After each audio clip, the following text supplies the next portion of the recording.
regardless of political alliances. Wala kayong nakikita ditong aspect na pino-pursue talaga yung accountability, in fact, nung Vice Presidente? Mahirap kasi motivation iba eh. So mahirap. Sana kung pinagtanong man lang kami, at least kahit pa paano, nagkaroon kami ng pagkakataon na ma-examine yung mga witnesses.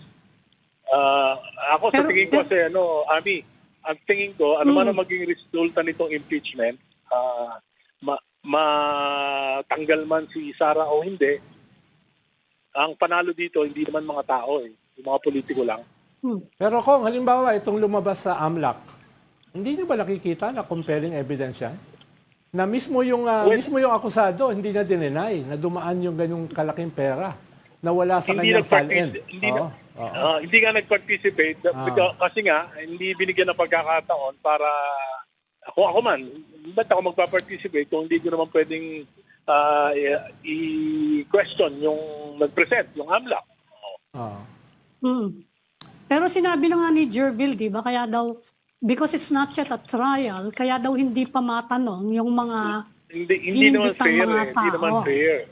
Hindi naman fair yung mga alam naman natin ang punot dulo nito. Nung simula pa lang noong 19th Congress, gusto maging presidente ni Martin Romualdez. Kaya ang ginawa niya, in-incentivize niya yung mga congressman to go against Sara. Ang problema, hindi na control. Ang naging primary gusto nating panagutin si Sara because of 125, 500 million. Pero ang ginamit para panagutin siya, trillion naman. Anong ibig sabihin nun? Yung flood control, you mean? Parang non-secretary naman yun. Parang ibang issue naman yun. Di ba? Hindi ibang issue yun. Di ba ibang issue yun? Kasi wala naman dito si Speaker Martin. Parang wala parang hindi na siya kasama dito sa labanang ito. Yun ang akala mo. Yun ang akala mo. Hindi, yung sinasabi nyo na may plano siyang tumakbong presidente, meron pa ba ngayon yun? Wala na ngayon yun. Parang nakakatawa naman kung may plano pa siya. Wala na ngayon. Wala na ngayon. Pero nagsimula yun. Hindi, pero ngayon, ano yung issue halimbawa rin? Di ba impeachment ito ni... Meron bang gustong lumabang kay Sara dito? Kaya siya kinakasuhan? Well, hindi ko alam sa kanila. Pero ako nga, sabi ko, I will not be part of a process, a constitutional process na hindi naman pinapursue because of our mandate, but because of partisan politics. Pero sabi nga ni Ami, di ba, ang usapin dito, probable cause, hindi pa ito yung trial. Kaya nga sabi ko, we're not allowed to ask questions. So, ayoko na lang. Kaya nga hindi na ako umattend eh. Hindi naman kami bibigyan ng pagkakataon na magtanong. Ayoko umattend. At nakita ko naman yung sistema na talaga namang partisan talaga at kaya ang ginawa ko na lang, hindi na ako, I won't be part of this moro-moro. Pero kung kayo sa tatanungin, did you find any probable cause in all the pieces of evidence submitted by AMLAC among other things? Ang nakita ko lang na mahirap, kailangan sagutin mabuti. Kasi I will be insignificant naman. I'm sure there will be enough votes to bring the impeachment to the Senate. No? So, ang nakikita ko lang dapat talagang sagutin ni VP Sara, bakit yung cash deposits na ilagay sa others? Bukod doon, wala na akong nakita iba. But sir, wouldn't that be enough already? And what about the other AMLAC numbers that were given out?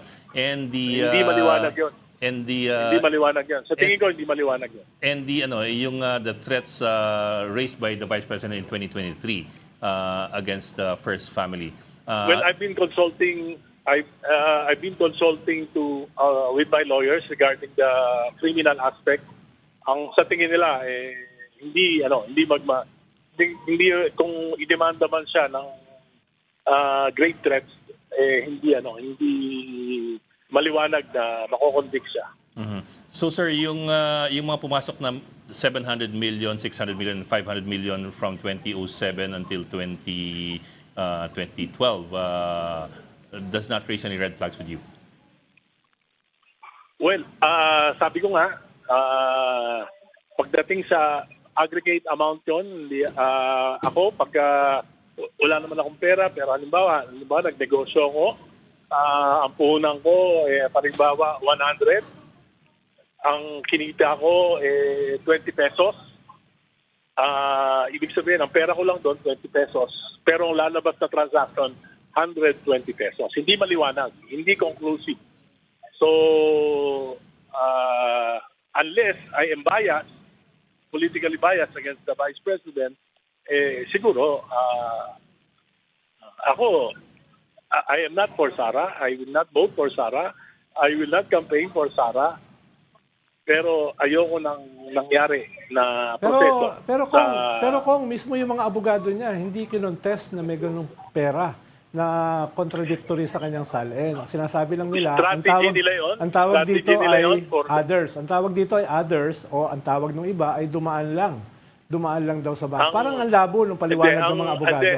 Hindi, kaya nga, Ronald, alam ko naman, Ronald, na yan ay aakyat sa Senado.